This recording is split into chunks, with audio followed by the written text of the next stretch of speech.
or change the speed of moving body, okay, or change the direction of moving body, or change the shape and size, okay. Change the speed of moving body. For example, you are traveling by your car, and if you have applied a force on the brakes, what happens? Your car, what happens, dear students? बताइए क्या होगा? Your car will be stopped. Is it clear? ये समझ में आ रहा है सब बच्चों को? तो ये कौन सा केस हो गया डियर स्टूडेंट्स? ये वाला कौन सा केस हो गया? That you have applied the brake and the speed of the body is changed. Now change of direction of body, ठीक है. आप कोई चीज फुटबॉल सीधे जा रही है, आपने उसको थोड़ा सा किक करा तो क्या हो गया? उसका डायरेक्शन चेंज हो गया, ओके. या फिर आपने अपनी गाड़ी को इस तरह से सेंट्रीपिटल फोर्स लगाया और गाड़ी मूव टर्न हो गई, ठीक है. उसी प्रकार से similarly dear students, when your mother used to cook the food for you, okay, she used to make chapatis. So by applying the force, she is changing the shape and size of the body, means the wheat, the flour, sorry, that we are using. So what are the effects of force? Force can change the can move a body at rest. अगर कोई car खड़ी है तो उसको हम चला सकते हैं. Can stop the moving body, हम उसको कैच कर सकते हैं, बॉल को रोक सकते हैं. Force can change the speed of moving body. अगर आप अप्लाई करेंगे ब्रेक तो क्या होगा बच्चों, बताइए? ब्रेक अप्लाई करने से क्या होगा डियर स्टूडेंट्स? साइकिल रुक जाएगी या हमारी बाइक रुक जाएगी. या हम क्रिकेट खेल रहे हैं तो अगर इस तरह से स्वीप शॉट मारेंगे या, ठीक है, तो what will happen dear students? Direction ball का चेंज हो जाएगा. और लास्ट तो मैंने आपको बता ही दिया, चपाती, ओके. चलिए, ये तो बहुत सिंपल सी बात है जो हमको पता है. Now what is balanced force and what is unbalanced force, okay बच्चों. तो बैलेंस फोर्स क्या होता है और अनबैलेंस फोर्स क्या होता है? बैलेंस फोर्स मतलब होता है कि आपने फोर्स लगाया और जो भी ऑब्जेक्ट है उसकी जो पोजीशन है या उसमें कुछ मूवमेंट नहीं आ पाया, उसमें मूवमेंट नहीं आ पाया. जबकि आपने फोर्स लगाया और अगर किसी बॉडी में मूवमेंट आ गया, ठीक है, तो उसको क्या बोलते हैं बच्चों? उसको क्या बोलेंगे? अनबैलेंस फोर्स, ठीक है. So if two forces are acting on a body in opposite direction, दो अपोजिट डायरेक्शन में आपने इस पर फोर्स लगाया, ठीक है, and if both the forces are equal, then the resultant क्या हो जाएगा? जीरो. रिजल्टेंट जीरो हो जाएगा तो उसको क्या बोलेंगे हम? Balanced forces. समझ में आया? मतलब जब भी बैलेंस फोर्स लगेगा तो there will be no change in the state of body, either rest और in motion, okay. Now dear students, second one is unbalanced force, okay. So as I have told you, unbalanced force में क्या होगा? There will be change in the state. State किसको बोलते हैं बच्चों? Rest में रहना, उसको इंग्लिश में क्या बोलेंगे? State of the rest. Motion में रहना, उसको क्या बोलेंगे? State of the rest. ये वर्ड का ध्यान रखना, okay. Now if the two forces are acting on a body in opposite direction, and if one force is greater than the other, then the resultant force is not equal to zero. Such forces are called unbalanced force and they can change the state of the body, okay. Next concept समझते हैं dear students. Friction. Now अब आप जब छोटे बच्चे थे तो आपके घर में क्या होता है बच्चों की, जब हम भी छोटे थे, हर व्यक्ति बचपन में शरारती होता है, तो हम क्या करते थे कि हम घर में पानी से खेलते थे और फिर क्या होता था कि गीला हो जाता था और कोई भी स्लिप हो जाता था इजीली, है ना. लेकिन और अगर हम वही दूसरे रूम में जाए जहाँ पर पानी नहीं है तो क्या होता था बच्चों? वहां पर कोई स्लिप नहीं होता था. क्या मतलब हुआ कहने का?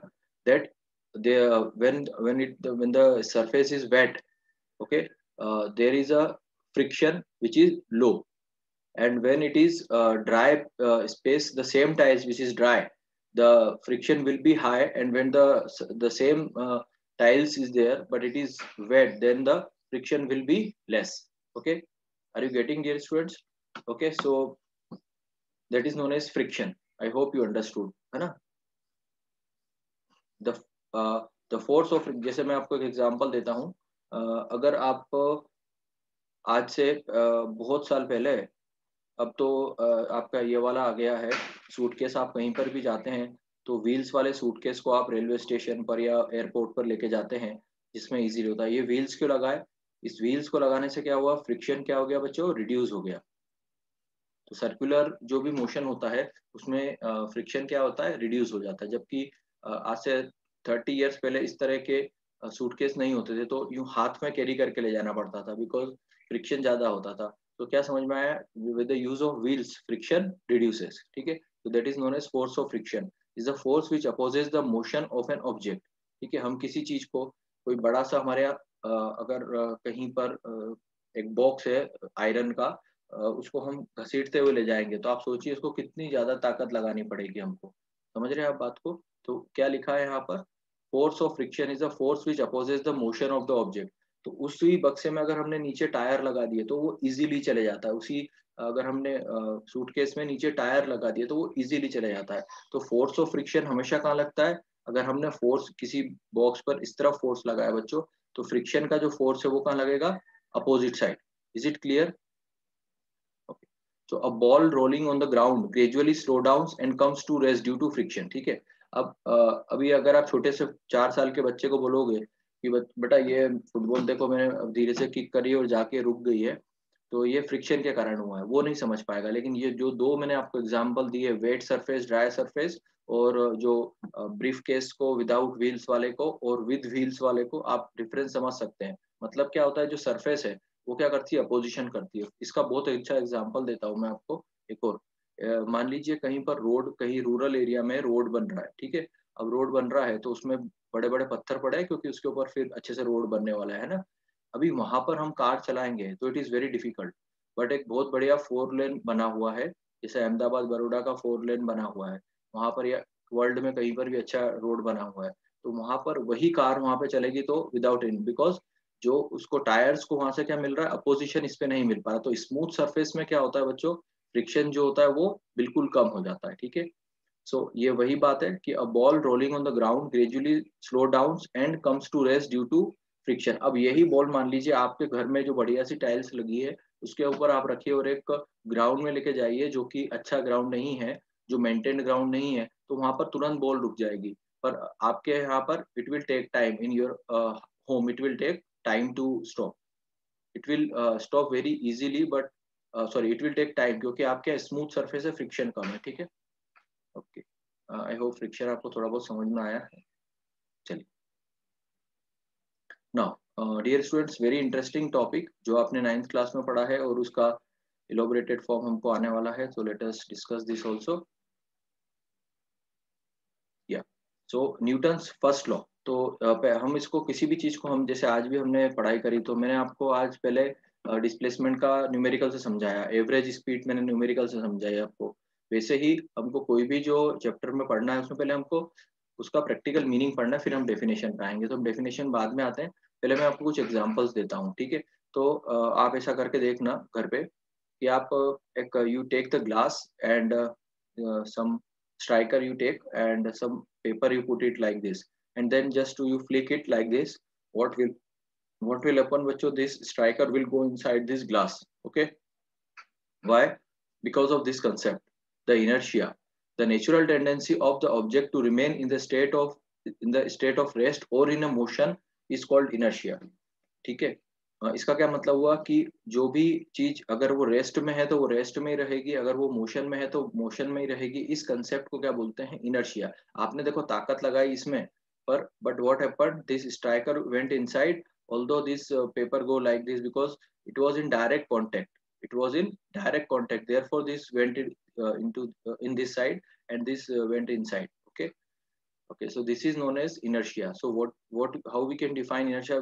I will give you some more example, and then I will explain the definition to you. Okay, dear students. Okay, so let us see the other definitions also.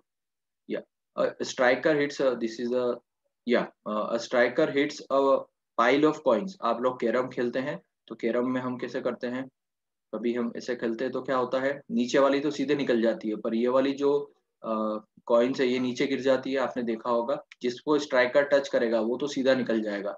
तो if a striker hits a pile of coins on a carrom board, the lowest coin moves out and due to inertia of the rest the other coin other coins fall down. Okay, क्यों? क्योंकि ये direct contact में नहीं थे और ये initially rest में थे। देखो इस पर लगा फोर्स तो ये तो आगे निकल गया, ये दिस वन, और ये क्या हुआ, दोनों रेस्ट में थे तो ये रेस्ट में ही रह गए। ठीक है, so if this is playing card, ये हमने अभी ऊपर देख लिया example. Okay, the next example, dear student, that we will take is the third one. Okay, when we travel in a car and a driver applies the brake suddenly, हम car में जा रहे हैं और ड्राइवर ने एकदम से break लगाया, सामने एकदम से मान लो कि डॉग आ गया, तो क्या करना पड़ेगा, ड्राइवर को एकदम से ब्रेक लगाना पड़ेगा। तो जब ड्राइवर एकदम से ब्रेक लगाएगा तो क्या होगा, हम क्या होते हैं, आगे हो जाते हैं। क्यों? क्योंकि हम काय में थे, कौन से मोशन में थे हम, we were moving and suddenly we, हम एक मोशन में जा रहे थे ना बच्चों, हमारी कार एकदम मोशन में जा रही थी, सडनली एक कार में क्या लगा, स्टॉप, तो हमारी स्टेट चेंज हुई, हमारी स्टेट चेंज हुई, इसलिए हम क्या हो गए, आगे चले गए। ठीक है, so when we are standing in the bus begins to move suddenly.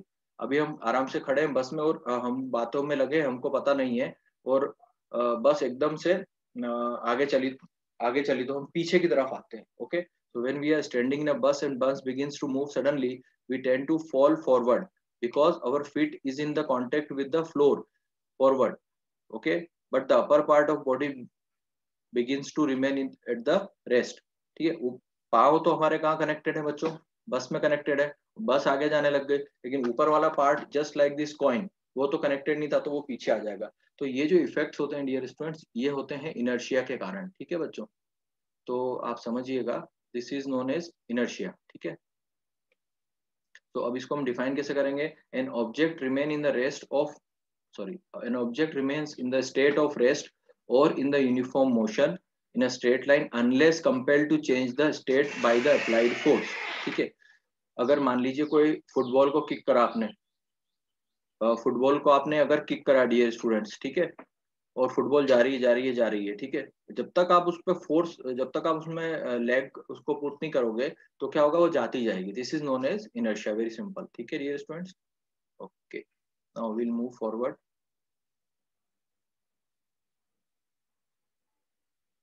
Okay, inertia and the mass concept. This is very important, dear students.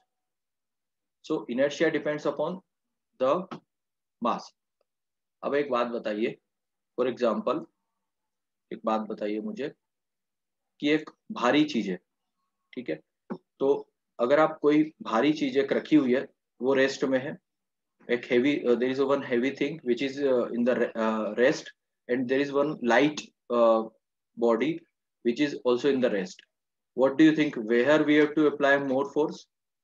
Can you message in the text box, किसमें ज्यादा हमको force लगाना पड़ेगा dear students?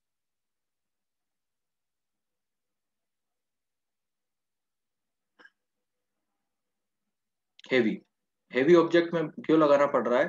Because जो inertia है, क्योंकि वो body रुकी हुई है, मैंने आपको क्या बताया, जो चीज रुकी हुई है वो रुकी रहेगी जब तक कि हम उसमें एक्सटर्नल फोर्स नहीं लगाते हैं, that is known as inertia. तो जो आप समझिए बहुत हल्की है और एक बहुत भारी चीज है, तो अगर आपको हल्की चीज को हिलाना है तो आपको क्या लगेगा, you need less force, while for for the movement of the heavy object what you need is more force, that is known as the inertia. Okay, so it is very clear that if the mass is more, then the inertia will be more. Okay, so a body at the rest continue to be at the rest, and a body in the motion continue to be in the motion. This property of the body is known as inertia. The inertia of the body is measured by the magnitude of the force applied to change the state of body. The force required to change the state of heavier body is much more than the force applied to change the state of lighter object. This I have explained you. This is because the mass of the heavier body is more than the mass of lighter body. Okay, dear students. So mass of body is the measure of inertia. Okay. So let us move further to see the next concept. Now, very important, very interesting point that you should always keep in mind whether you are in 11th class or you become engineer or doctor, because this is very interesting concept given. Okay, let us see this. बहुत ही बढ़िया concept है, मैं आपको समझाता हूँ। देखिए, एक concept है, उसको बोलते हैं momentum. So what do mean by momentum? Momentum मतलब क्या होता है, किसी भी चीज का एक एक एक स्थिति, एक मतलब हम किसे बता सकते हैं उसको, मोमेंटम मतलब किसी भी एक पर्टिकुलर फ्लो में होना। है ना। स्पीड जरूरी नहीं है, फ्लो जरूरी है। जैसे मैं आपको एग्जाम्पल के थ्रू समझाता हूँ, वो फोर्स उतना ही अप्लाई होगा, फोर्स उतना ही अप्लाई होगा, ठीक है, फोर्स भी अप्लाई होगा, वर्क भी होगा। फॉर एग्जाम्पल मैं आपको एग्जाम्पल देता हूँ, एक ट्रक है, okay, a truck is moving at very low speed. एक ट्रक है जो बहुत ही कम स्पीड में कर रहा है, पर वो क्या कर देगा बच्चों, इफेक्ट दे देगा, वर्क कर देगा। क्या इफेक्ट दे देगा, it can kill a person. आप समझ रहे हैं बात को, वेलोसिटी बहुत कम है तो भी वो इफेक्ट दे रहा है, तो भी वो फोर्स अप्लाई हो जाएगा। इसी देखो, फॉर एग्जाम्पल किसी चीज को हमको किल करना है, वैसे तो ऐसी चीजें नहीं पढ़ाना चाहिए लेकिन ये बहुत इंटरेस्टिंग है।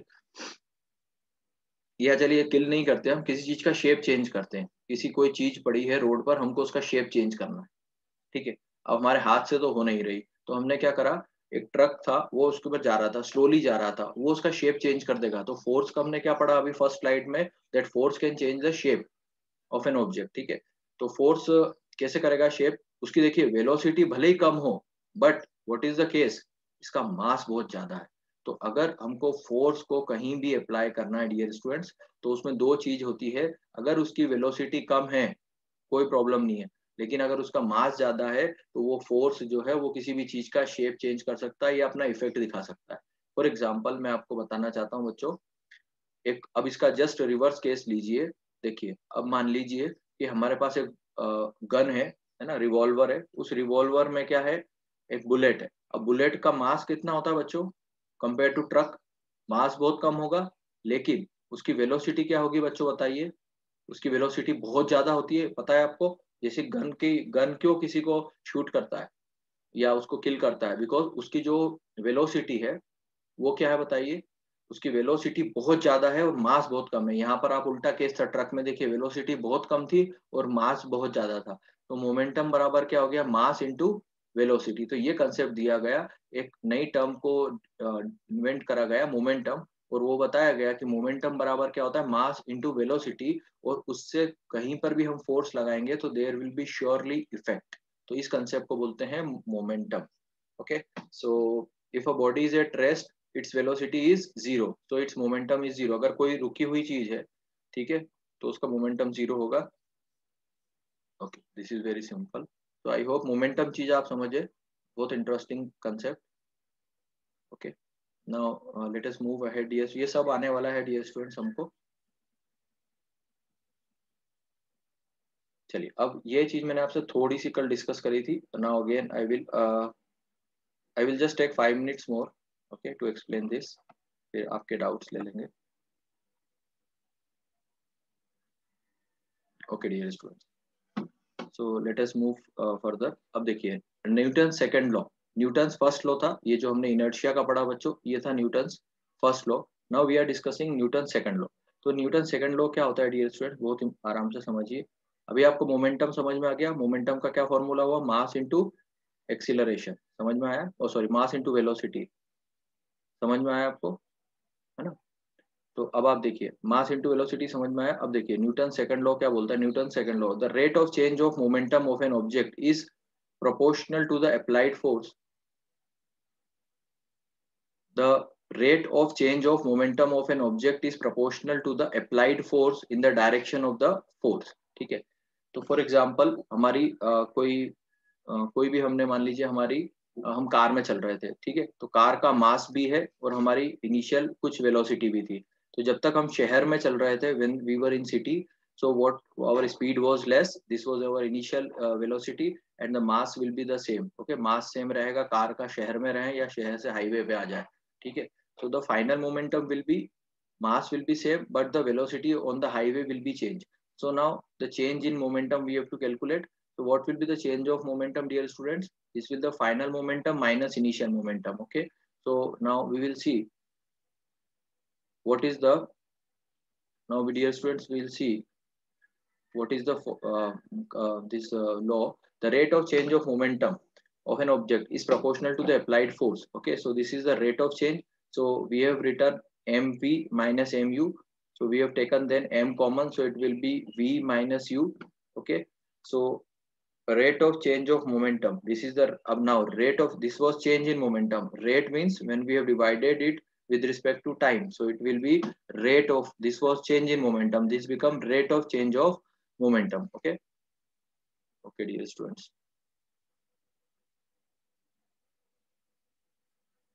just a second.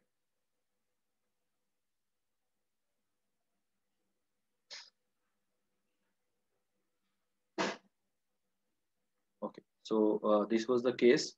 Okay, so what is the rate of change of momentum? V minus u by t. So now, as very simple, you know that change in velocity, this is nothing but these are two velocities. So change in velocity, that is nothing divided by time, that is nothing but acceleration. So what we can write, dear students, m into a. We can write in place of v minus u by t as a, and this is mass. So this is a force is equal to mass into. अब एक बात समझिए बहुत interesting, जो मैंने कल आपको बताई थी. If a cricketer, I also like to play cricket from my childhood. So if I have to take the catch, then how will I will take the catch? I will not go like this, I will come like this, because what I am increasing is the time of approach of ball to my hands. So what will happen if the time I will, if I, time I will increase, then the force, the effect of force on my hands will be reduced.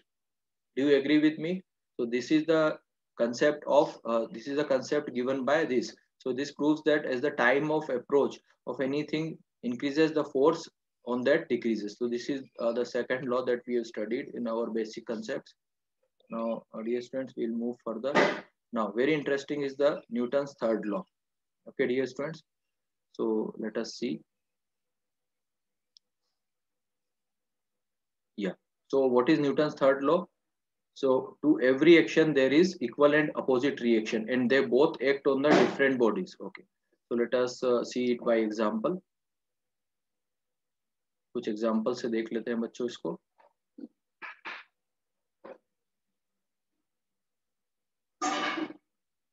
Okay. So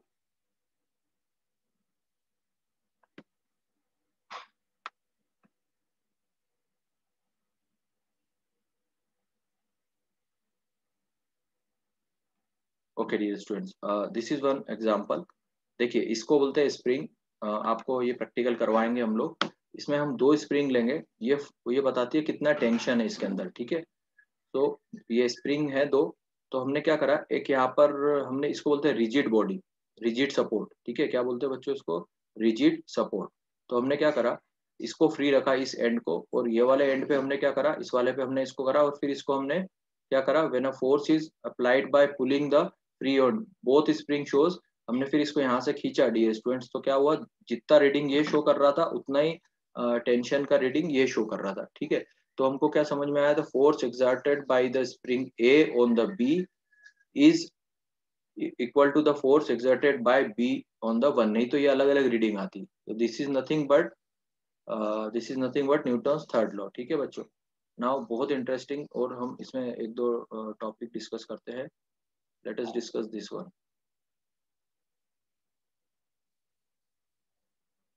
Okay, so let us discuss this one. So when a bullet is fired from a gun, okay, it exert a force acting on a bullet in the, and the bullet exert an equal and opposite force on the gun, and gun recoils. ठीक है. जैसे हम यहाँ से इधर आगे की तरफ फोर्स करा तो क्या करता है, हमको झटका लगता है. मतलब क्या होता है, वो पीछे की तरफ आ रही है, तो क्या होगा, हमको यहाँ झटका लगेगा. ठीक है. तो this is one more example. Next is when a sailor jumps out of the boat, it exert a backward force of boat. ठीक है. And the boat exerts an equal and opposite force on the sailor, and sailor jumps. आपने ऐसा महसूस करा है कभी, आप घूमने गए पेरेंट्स के साथ, आप जब बाहर आते हैं तो क्या होता है, okay, when a jailer, sorry, when a sailor jumps out of a boat, he exert a backward force. ये बाहर, ये जब बाहर आएगा, ठीक है, तो ये क्या करता है, बोट पर फोर्स लगाता है. तो बोट क्या करती है, बोट खुद भी उस पर उतना ही फोर्स लगाती है बाहर की तरफ. ये आपने महसूस करा होगा when ever you have travelled. See the final concept of today's class.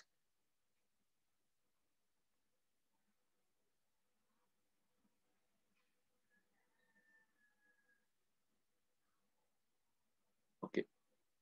Now, dear students, you have also came across this from your childhood when you used to fill the balloons with the air.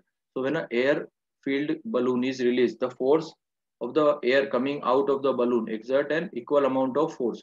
जब आप इसको करते हैं और फिर आप छोड़ देते हैं तो एकदम से हवा का प्रेशर आता है. That is also Newton's third law. Okay, when a rocket is fired, the force of burning gases coming out exert an equal amount of force. जो ये गैस बाहर आती है, ये क्या करती है, इस पर इक्वल अमाउंट ऑफ फोर्स लगाती है, इसलिए रॉकेट ऊपर की तरफ चले जाता है. ठीक है बच्चों.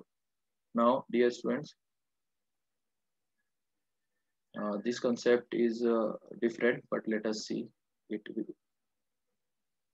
ओके, इसमें क्या होता है देखो, इसको बोलते हैं momentum of conservation of momentum. इसमें क्या होता है, momentum before collision and momentum after the collision will be same, and this A and B is nothing but the object.